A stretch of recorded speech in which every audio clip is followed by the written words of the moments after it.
satu dasar dari kegiatan ini tentunya karena adanya tahapan pemilu yang diatur di dalam amanah Undang-Undang 7 tahun 2017, yang mana penguatan kelembagaan ini menjadi sentral sehingga perlu diadakan kegiatan penguatan bagi jajaran penyelenggara pemilu di tingkat kabupaten hingga ke tingkat paling dasar sekalipun. Peserta dari 45 pimpinan di kecamatan juga kepala sekretariat dari 15 kecamatan sehingga jumlahnya 60. Diikuti juga peserta dari internal yang merupakan sinergi dari kekuatan kita yang diharapkan bisa solid untuk menghadapi pengawasan tahapan yang akan datang. Tentunya kegiatan ini tidak lepas dari support dukungan dari anggaran yang digunakan untuk melaksanakan kegiatan dari APBN yang dikelola melalui Bawaslu Provinsi Kalimantan Barat, Sub Bawaslu Kabupaten Sanggau tahun anggaran 2023. Output yang diharapkan nantinya apa yang menjadi potensi kelembagaan kita, mari kita kuatkan bersama tanpa harus kita menunggu masukan-masukan dari orang lain, tapi kita juga jangan lupa kita ini punya kekuatan yang berasal dari internal yang perlu kita gali. Untuk itu nanti paling tidak metode-metode penguatan dari setiap kecamatan itu juga menjadi masukan penting sebagai informasi dan data untuk pengembangan kelembagaan. Saya berharap dalam pengawasan kita ini Panwascam berperan aktif menyukseskan pemilu 2024, karena tanpa Panwascam siapalah kami yang ada di kabupaten ini. Teman-teman adalah jajaran terdepan kami dalam pengawasan, dan juga akan dilanjutkan PKD dan nantinya juga ada pengawas TPS.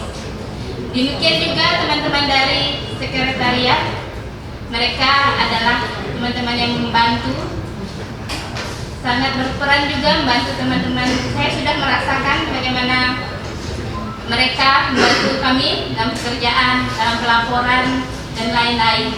Terima kasih buat kita semua.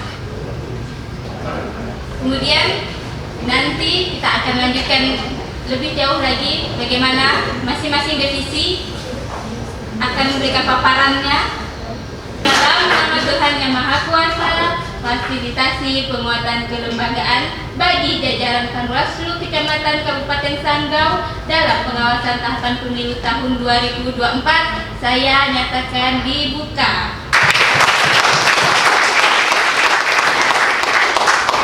Tidak banyak yang saya sampaikan, mungkin lebih kepada penekanan kemudian kekompakan, kemudian kerjasama kita dalam mensukseskan pemilu 2024 mendatang, maupun dari Pilpres maupun di Pilkada mendatang. Kita bisa bekerjasama karena juga Bapak Ibu tahu bagaimana intensitas dinamika politik kita di Indonesia, kemudian Kalimantan khususnya di Kabupaten Sanggau itu menjadi sorotan juga. Ini perlu kerja keras kita bersama Bapak Ibu ke depan. Penanganan pelanggaran itu bisa dilaksanakan dengan sebaik mungkin, karena memang dalam tahapan-tahapan yang sudah dijalani saat ini, dari pendaftaran bacalek kemudian sampailah penetapan DCS ini, saya kira teman-teman semua sudah bekerja keras dari tingkat PKD maupun Panwascam se-Kabupaten Sanggau. PSPP itu adalah pelanggaran penyelenggara pemilu dengan peserta pemilu. Sedangkan PSAP itu pelanggaran antara peserta dengan peserta atas terjadinya hak yang dirugikan, seperti itu. Dasar hukum daripada sengketa proses itu adalah di Undang-Undang Nomor 7 Tahun 2017 dan Perbawaslu Nomor 9 Tahun 2022. Ini electoral law enforcement itu ada dua, yaitu pencegahan dan penindakan. Di penindakan itu sendiri ada pelanggaran. Dalam pelanggaran itu ada pelanggaran administratif, pidana, etik, dan hukum lainnya. Itu yang menangani Pak Chandra. Kalau saya lebih cenderung sengketa. Sengketa itu ada dua, yaitu sengketa proses dan PHBU. Menurut saya ke depan memang kita mesti sering melakukan diskusi, terutama soal bagaimana pengembangan pengawasan. Tentu tadi di awal saya bilang SDM itu kalau yang 3 ketua, kemudian kalau yang 5 tersendiri, dan itu sama kecamatan dengan kabupaten yang komposisi 3. Jadi kalau kabupaten yang 3 itu SDM-nya di ketua. Ternyata setelah saya pelajari sedikit begitu, karena memang sangat erat pekerjaannya itu SDM itu dengan ketua. Makanya di mana-mana di provinsi, di kabupaten, SDM, ketua dan sekretariat itu dalam kasus tertentu mereka menjadi satu kesatuan. Saya mungkin untuk di awal-awal setelah kegiatan ini mungkin kita akan adakan pertemuan khusus, kita akan bawa kemana dan buat apa dan apa yang bisa kita buat begitu di SDM ini. Tapi saya meyakini setiap hal itu adalah kesempatan untuk kita melakukan perubahan-perubahan. Pada Pak Rizky, Pak Ino dan pimpinan yang lain, Pak Budi, saya bersama Pak Jen melanjutkan pada 2023. Mohon bimbingan, mohon kami diingatkan kalau seandainya ada hal-hal yang kurang baik, tolong japri kami agar kami tidak buat dalam melaksanakan tugas. Kami ini anak muda yang kadang-kadang perlu juga diingatkan. Sahabat-sahabat sekalian, Pak Makdam, mari bantu kami untuk kita sama-sama melaksanakan tugas kawasan pemilu maupun pemilihan yang akan datang di 2024 ini. Saya yakin di bawah kepemimpinan Ibu Ketua Septiana Ika bersama kita bisa melaksanakan pemilu dan pemilihan yang lebih baik. Saya banyak belajar bagaimana dulu beliau ketika menjadi Bawaslu, apapun kegiatan Bawaslu, saya hampir kegiatan-kegiatan ikut mengikuti bagaimana perkembangan dari pilkada maupun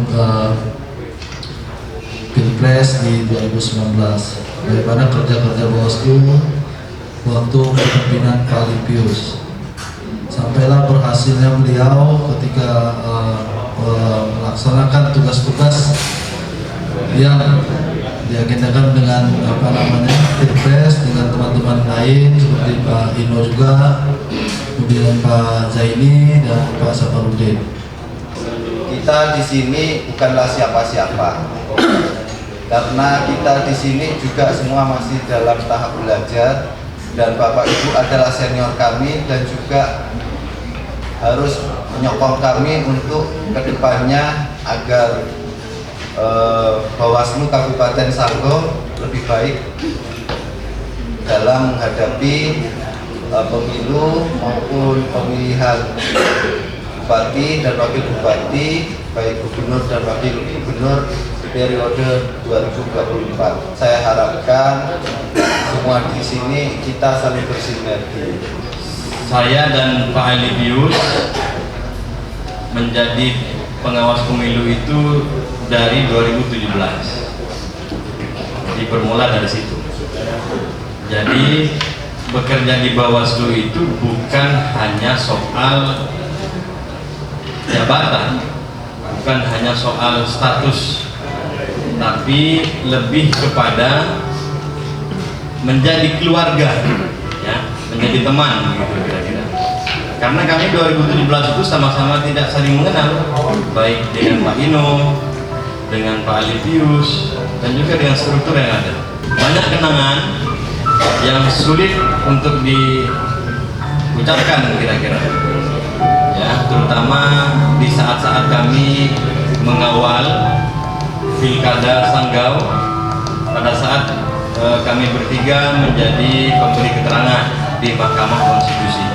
Saya pribadi mengucapkan terima kasih kepada abang-abang saya, senior-senior saya, pimpinan Bawaslu periode 2018-2023, Bapak, Abang, Alivius, Budi, atas pengabdian, kinerja, dan prestasinya sehingga Bawaslu menjadi lembaga yang mampu mewujudkan visi-misinya sebagai lembaga pengawas pemilu yang berintegritas dan dipercaya.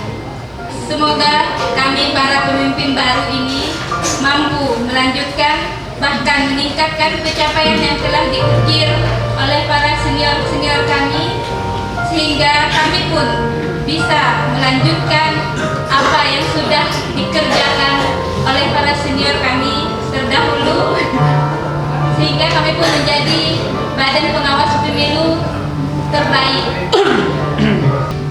Tentu sesuai dengan kata pepatah, tidak ada perpisahan tanpa ada pertemuan. Tetapi itulah dinamika dan pilihan dalam sebuah hal-hal yang mungkin barangkali ini juga akan terjadi pada periode berikutnya nanti. Artinya menjadi kesempatan bagi siapa saja yang di sini berpeluang, dan itu artinya mulai menata diri dari sekarang. Kita cukup merelakan bahwa sesuatu itu tidak ada yang bisa dipertahankan untuk selamanya. Terima kasih kepada Pak Alivius yang telah mendedikasikan gaya-gaya kepemimpinan beliau sangat tegas yang patut kita lanjutkan, sehingga upaya-upaya untuk meningkatkan titik-titik kerawanan tadi tentunya tidak lepas dari sokongan kolektif kolegial. Di sini kita sebagai pelaku fungsi-fungsi pengawasan pada pemilu 2024 ya diharapkan tetap menjaga integritas kita sebagai pengawas pemilu, karena dari integritas kita itulah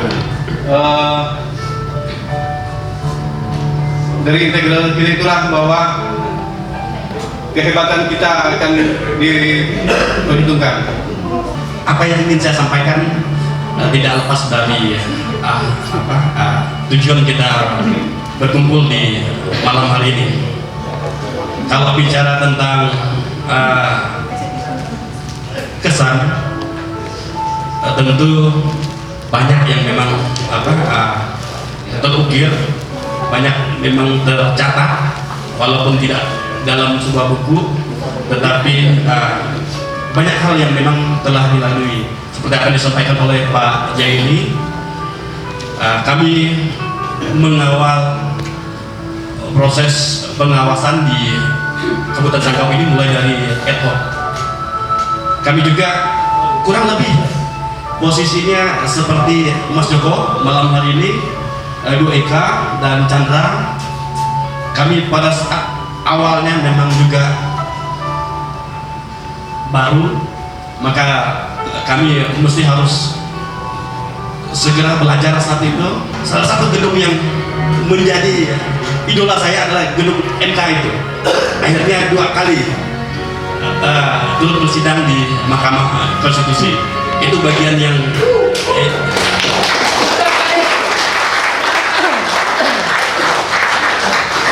itu bagian yang tidak bisa saya lupakan dalam kesempatan yang diberikan oleh negara untuk saya sedikit berbuat dalam proses mengawal dan mengawasi demokrasi di Kabupaten Sanggau.